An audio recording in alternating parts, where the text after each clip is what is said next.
मनुष्य जीवन एक ऐसी सीढ़ी है जिसे प्राप्त करने के बाद हम इस ब्रह्मांड की सबसे बड़ी उपलब्धि को प्राप्त कर सकते हैं।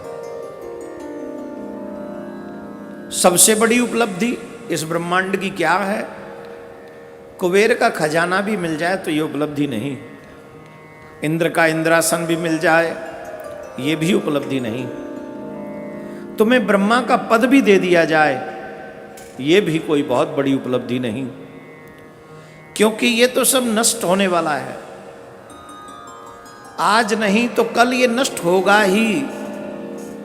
तुम्हें ब्रह्मा भी बना दिया जाएगा तो कई कल्पों तक ब्रह्मा रहने के बाद तुम्हें ब्रह्मा का पद छोड़ना ही पड़ेगा। ये कोई बहुत बड़ी बात नहीं है कि तुम्हें ब्रह्मा बना दिया, तुम्हें इंद्र बना दिया, ये कोई बहुत विशेष बात नहीं। इस ब्रह्मांड की जो सबसे बड़ी उपलब्धि है वो है हम कैसे भी अपने प्रिया प्रीतम का दर्शन कर लें। इस जीवन को रहते रहते, प्रिया प्रीतम में इसलिए कह रहा हूं क्योंकि हम युगल उपासना करते हैं। आप अगर शिव की उपासना करते तो आप कह सकते हैं कि हमारे जीवन की उपलब्धि शिव दर्शन ही है। आप राम जी की उपासना करते हैं तो भी वहां प्रिया जी का ही नाम आएगा, सीता मैया के और राम जी की बात। तो इस संसार की जो सबसे बड़ी उपलब्धि है वो यही है कि मनुष्य जीवन प्राप्त करने के बाद इसी जन्म में प्रिया प्रीतम का साक्षात्कार हो जाए और ये संसार के पीछे भागते भागते नहीं होगा। जो रूपरेखाएं हमें समझाई जाती हैं हमारे माँ बाप के द्वारा, हमारे समाज के द्वारा, उस मार्ग पर चलकर वो मंजिल प्राप्त होने वाली नहीं है। दुर्भाग्य इस बात का है कि हम उस परम चरम उद्देश्य को सब भूले बैठे हैं। कितने लोग ऐसे होंगे जिन्हें ये अपना उद्देश्य याद होगा कि हम यह संसार में आए किस लिए हैं। भगवान स्वयं कहते हैं सब मम प्रिय सब मम उपजाए।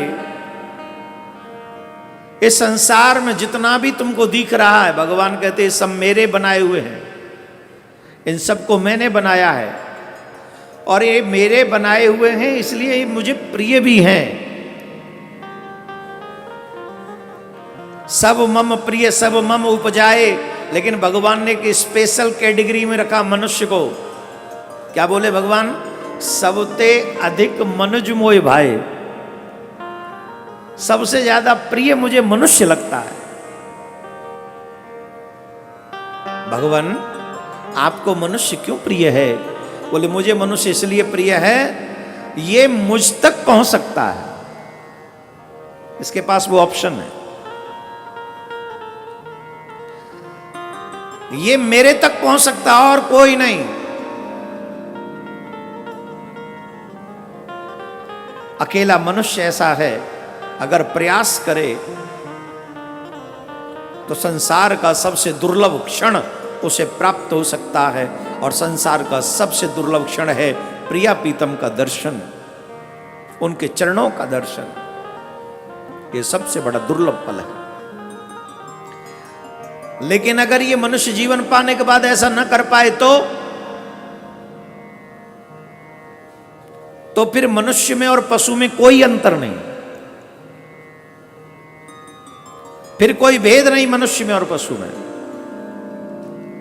अरे भाई पशु भी यही चार काम करते हैं, खाना, कमाना, सोना, संतान उत्पन्न करके उसे प्रजा उत्पन्न करके खिलाओ, पढ़ाओ, लिखाओ।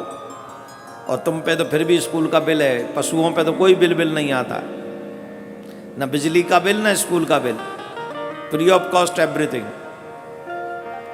पशुओं को भी एजुकेशन लेनी पड़ती है, भोजन कैसे मिलेगा, उड़ान कैसे भरी जाएगी है, लेकिन उनकी सब टीचिंग फ्री हो जाती है। तुम्हारी कुछ भी फ्री नहीं है, तुम्हारी एजुकेशन पे पैसा लगता है।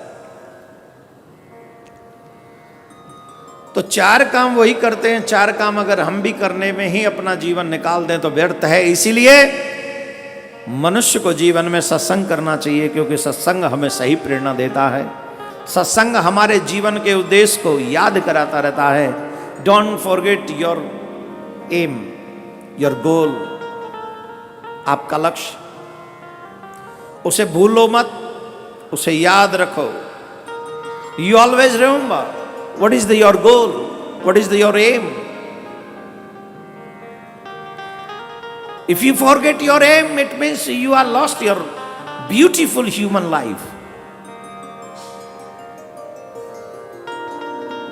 एम एक ही है, उद्देश्य एक ही है, लक्ष्य एक ही है। मरने से पहले प्रिया प्रीतम का दर्शन हो जाए। और ये तभी हो सकता है जब आप सत्संग में जाएंगे। ये तभी हो सकता है जब आप अपने गुरु के बताए हुए नाम में सच्ची निष्ठा रखेंगे। आपको इतनी निष्ठा होनी चाहिए, जो कह दिया मेरे गुरुदेव भगवान ने वो आखिरी सत्य है।